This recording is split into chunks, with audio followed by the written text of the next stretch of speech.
Assalamualaikum warahmatullahi wabarakatuh. Kita bertemu lagi di channel Inspirasi Oktara.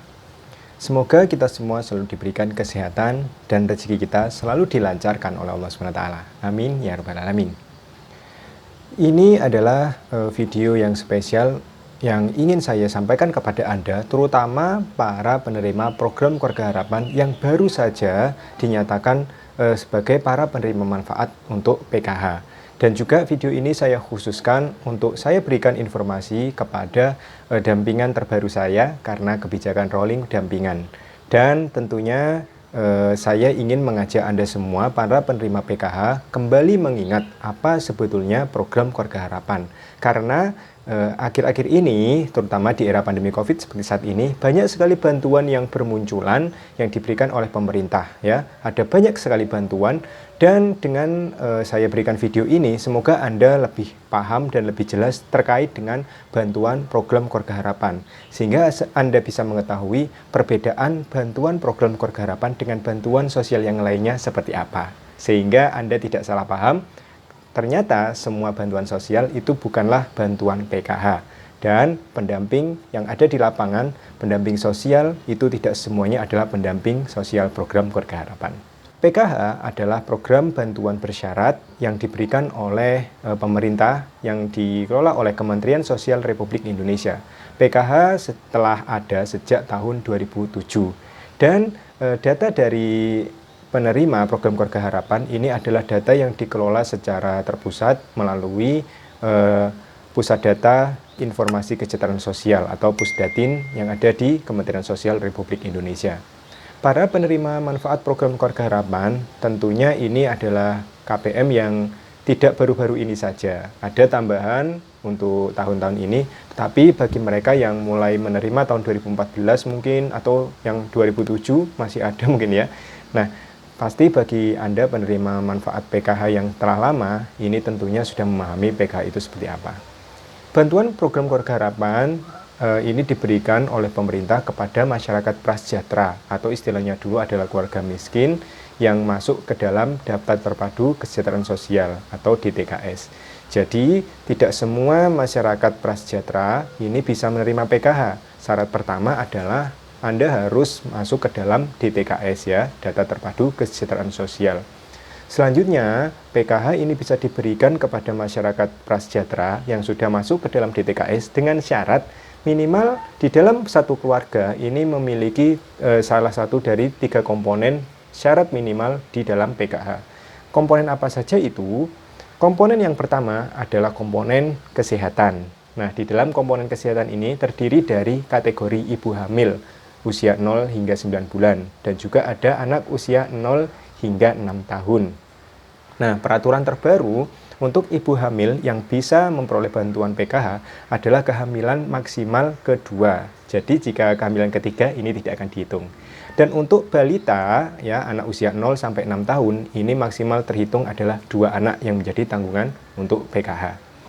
Selanjutnya komponen kedua adalah komponen pendidikan yang terdiri dari kategori anak usia SD, lalu anak SMP, dan juga anak SMA.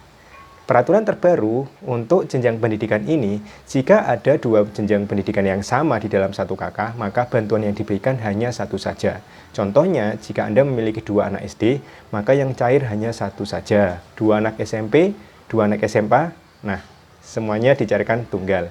Jadi misalnya Anda memiliki anak kembar, SMA 2, maka yang cair hanya satu saja. Komponen selanjutnya atau komponen yang ketiga adalah komponen kesejahteraan sosial yang terdiri dari kategori lanjut usia, minimal usianya adalah 70 tahun, dan juga penyandang disabilitas berat. Jadi, jika misalnya di dalam keluarga Anda, di dalam satu kakak, Anda tidak memiliki salah satu dari ketiga komponen tersebut, maka Anda tidak akan bisa memperoleh bantuan sosial program Keluarga Harapan. Meskipun di lapangan Anda misalnya membutuhkan bantuan. Jika misalnya divalidasi, dikunjungi di lapangan, ternyata Anda keluarga yang membutuhkan tetapi Anda tidak memiliki anak sekolah, Anda bukan ibu hamil, atau misalnya ada lansia yang ada di suatu desa, lansianya masih lengkap. Jika dilihat Anda lansianya tunggal atau usianya kurang dari 70 tahun, maka ini tidak bisa di-cover oleh bantuan PKH. Nah, untuk aturan sendiri, lansia itu harus lansia yang lengkap, ya, dua-duanya, suami istri dalam satu kakak, usianya salah satunya minimal 70 tahun. Jika lansianya tunggal, maka ini tidak bisa dimasukkan atau memperoleh bantuan PKH, dan untuk lansia tunggal ini memperoleh bantuan sosial yang lain, misalnya bantuan sosial dari desa, dari kabupaten atau kota masing-masing sesuai program yang dicanangkan oleh pemerintah daerah setempat. Setiap kategori ini memiliki bantuan yang jumlahnya berbeda-beda. Kita mulai dari komponen kesehatan. Untuk ibu hamil, ini jumlah bantuan yang diterima adalah Rp750.000 per 3 bulan. Sama seperti anak usia 0 sampai 6 tahun, bantuannya adalah Rp750.000 per 3 bulan. Jadi sesuai dengan aturan, ibu hamil maksimal kehamilan kedua dan balita maksimal 2 orang saja yang ditanggung. Untuk komponen pendidikan, anak usia SD itu memperoleh bantuan Rp225.000 per 3 bulan, lalu juga untuk anak SMP ini Rp375.000 dan anak SMA ini Rp500.000 per 3 bulan. Selanjutnya untuk komponen kesejahteraan sosial, untuk lansia usia minimal 70 tahun, jumlah bantuannya adalah Rp600.000 per 3 bulan. Begitupun dengan penyandang disabilitas berat, ini jumlah bantuannya adalah Rp600.000 per 3 bulan. Ingat, PKH atau program keluarga harapan, ini bantuannya disalurkan selama 1 tahun penuh dan dilaksanakan 3 bulan sekali. Jadi untuk penyaluran tahap pertama itu di jadwal resminya adalah bulan Januari, lalu tahap kedua dihitung berarti bulan April, lalu juga untuk tahap ketiga ini biasanya dilakukan di bulan Juli, dan di tahap keempat akan dilaksanakan di bulan Oktober. Bagi Anda para penerima manfaat PKH, Anda selain memperoleh hak untuk menerima bantuan uang tadi ya, yang ditransfer ke masing-masing KKS Merah Putih atau Kartu Keluarga Sejahtera yang berwujud ATM, Anda juga berhak memperoleh bantuan komplementaritas atau tambahan yang lain, misalnya KIP, KIS, lalu juga untuk bantuan pangan non-tunai atau program sembako. Selain Anda memperoleh hak, tentunya Anda penerima manfaat PKH ini juga dikenai kewajiban oleh Kementerian Sosial. Jadi Anda tidak hanya memperoleh bantuan uang tunai saja, setelah cair ya sudah tidak ada kegiatan apa-apa seperti misalnya bantuan sosial yang lainnya. Untuk PKH, Anda penerima manfaatnya wajib untuk yang pertama memeriksakan kandungan anak balita di fasilitas kesehatan terdekat. Ya, Anda harus rutin mendatangi posyandu jika Anda memiliki komponen atau kategori kesehatan.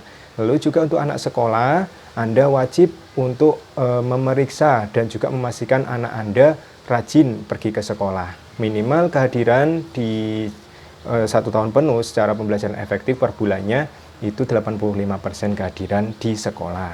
Lalu juga untuk lansia disabilitas berat, tentunya Anda juga rutin memeriksakan kesehatannya di layanan kesehatan terdekat. Selain itu, Anda berkewajiban untuk mengikuti atau hadir dalam pertemuan kelompok yang dilakukan oleh pendampingnya. Jadi Anda harus menghadiri pertemuan kelompok, baik itu diwujudkan dalam bentuk FDS atau diskusi yang lainnya. Dan juga Anda memiliki kewajiban-kewajiban lain yang tentunya bisa bermanfaat untuk menambah ilmu bersama dan juga tentunya sebagai bukti bahwa Anda penerima manfaat ini bertanggung jawab atas hak yang telah diterima.